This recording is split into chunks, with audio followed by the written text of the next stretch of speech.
Hey, what's going on? Luke here, and we have the final game of the 2023 State of Origin Series between New South Wales and Queensland. It's a dead rubber, but does that mean this game's an absolute write-off? No way. Now, there's obviously so many reasons Queensland want to win. They want to get the clean sweep. But there's also so many reasons why New South Wales want to win and need to win. And honestly, I say that not even thinking about Brad Fittler and, Brandy and, the coaching staff and all that sort of stuff. I'm just talking about New South Wales as a state going into next year's series, regardless of who the coach is, regardless of who is there. We just need to play with a bit of pride. So I'm going to give you 5 reasons why New South Wales can actually win this one. And I know it's ironic considering all I've done is just talk shit about New South Wales and say how they can't win this one. And I still don't really think that New South Wales are actually going to win this game. But just because I don't think they will win doesn't mean that they can't win. They definitely can win this one, especially in front of a home crowd. And if history is anything to go by, New South Wales will win this one because it doesn't really happen too often, the clean sweep. So as a New South Wales fan, fingers crossed. But hey, we don't want to rely on luck for this one. We want New South Wales to get the job done. But look, I'm going to give you 5 reasons. And we're going to start off with the very first one, which is the fact that Cam Murray is making his debut in terms of a starting lock position. I know in the past he's played in the back row. He's definitely started before, so it's not a case of he's never started an Origin game.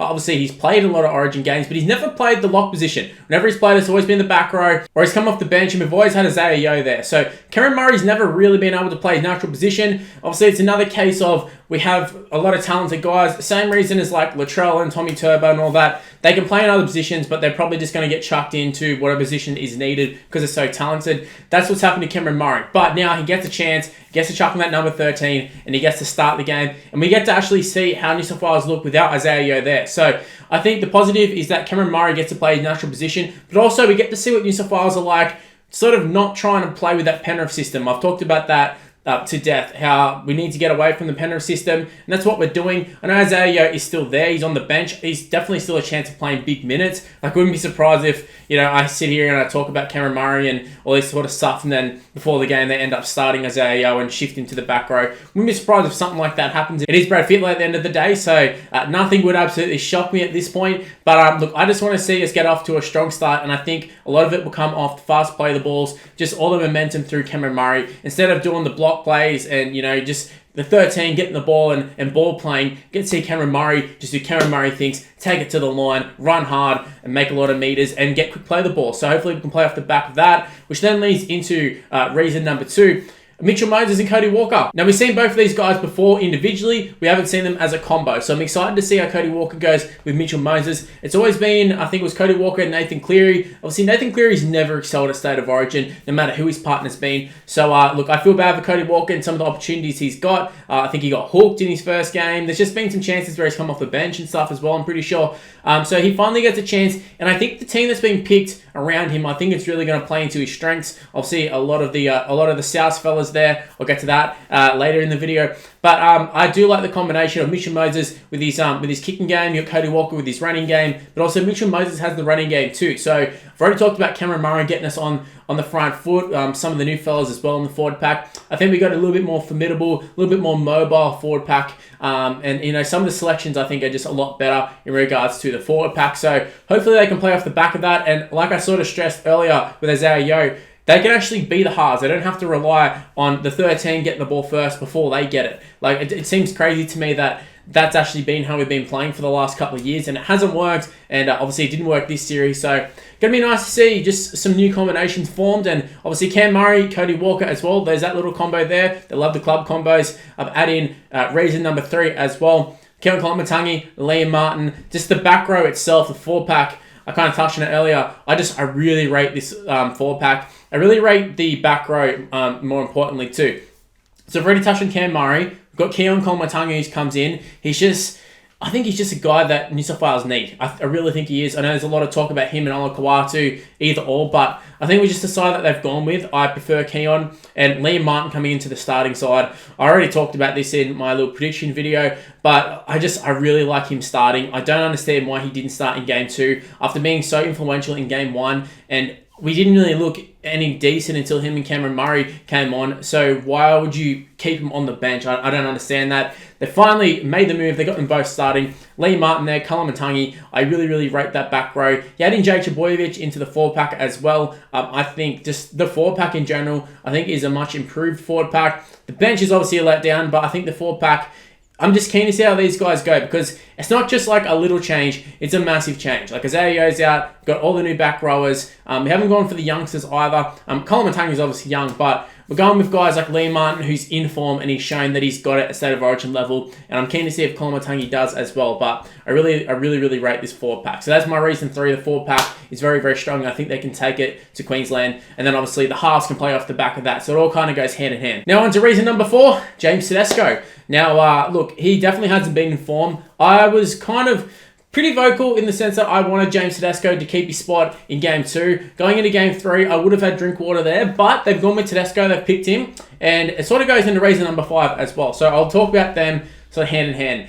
The home crowd. So you got the home crowd and you got James Tedesco. I think James Tedesco, possibly playing in his last game, wouldn't be surprised if he's been told this is probably his last game too. If he hasn't been told, he definitely knows. Like, he's got to be reading, maybe not reading the papers, but he's definitely hearing about it.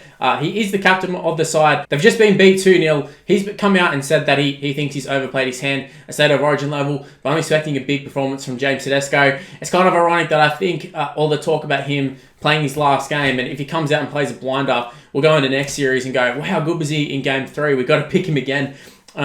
It's kind of, the catch-22, hey. But I think James Tedesco is going to have a big one. And in front of the home crowd, he genuinely steps up. So I'm expecting a big one. That's all I'm going to say about James Tedesco. We know what he's capable of. He just hasn't been able to do it for the Roosters. Definitely hasn't done it for New South Wales. He still tries hard, but you need more than someone who just tries hard at State of Origin level. And also, Gutherson's there. Like, if something doesn't go right, if Tedesco looks off, I don't think they'll hook him, but Gutherson is there. So there is a possibility. Latrell's there as well. I'm expecting just Tedesco to have a good influence on the game, and I think with the home crowd behind them and the home crowd behind the whole team in general, that's obviously reason number 5. I think the home crowd, it obviously plays a huge part in State of Origin games. When it goes to neutral venues, it just doesn't feel the same. But when you play Queensland in Queensland, hard to beat. When you play New South Wales in New South Wales, hard to beat. So, look, I think that's another reason why New South Wales can possibly win. Just the crowd. You're going to have 80,000 there, all behind the Blues, trying to rev them up.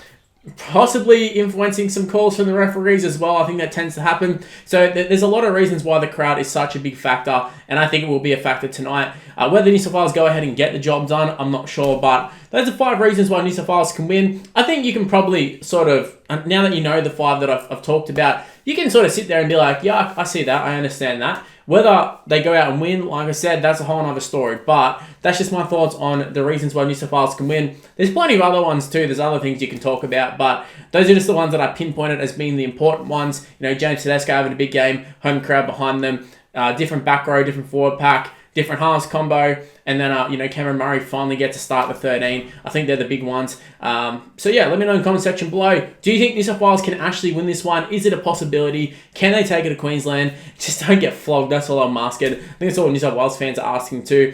I think we've already kind of conceded it's going to be 3-0, but I just thought I'd give us a little bit of hope. Anyways, I'm going to go ahead and wrap things up here. I think I've talked enough about State of Origin. If you happen to enjoy that one, make sure you go ahead and smash the like button and subscribe to the channel if you're new around here. I've hit 15,000 subscribers. Thank you to everybody who subscribed. I did a 15k celebration stream. Probably do a stream tonight as well. But yeah, shout out to everybody who subscribed. If you haven't already, go ahead and subscribe as well, because it doesn't stop here. The next step is 20,000. That's the next goal. So go ahead and subscribe. And I'll see if you can leave a like as well. The more likes, the more views, the more people subscribe. It all kind of goes hand in hand. I definitely notice a big trend of, if there's way more likes, there's way more views. So if you can leave a like on it, that'd be very much appreciated. Also leave comments as well. I will reply to you. Also, especially like a topic like this, I'd love to hear your thoughts on New South Wales and whether they can win. So leave comments. Also, want to give a mention to the members and the super chatters. You're seeing them on the screen right now. Shout out to every single one of you guys. You've been supporting me big time. Aurelius came through and actually donated some memberships too. So shout out to Aurelius. Been looking after me for years and years at this point. So shout out to you, man. Shout out to the super chatters. Thank you so much for supporting the channel, supporting the streams, and even the videos as well when they premiere. Get a couple who have super chatted over that times as well. So thank you. Also, my social media, it's on the screen right now. It's Mr. Luke on YT. That's my Instagram, TikTok, Twitter. Might have to get the whole Instagram threads or whatever it's called. Might have to get that started, but look, that's just my socials. You saw them on the screen.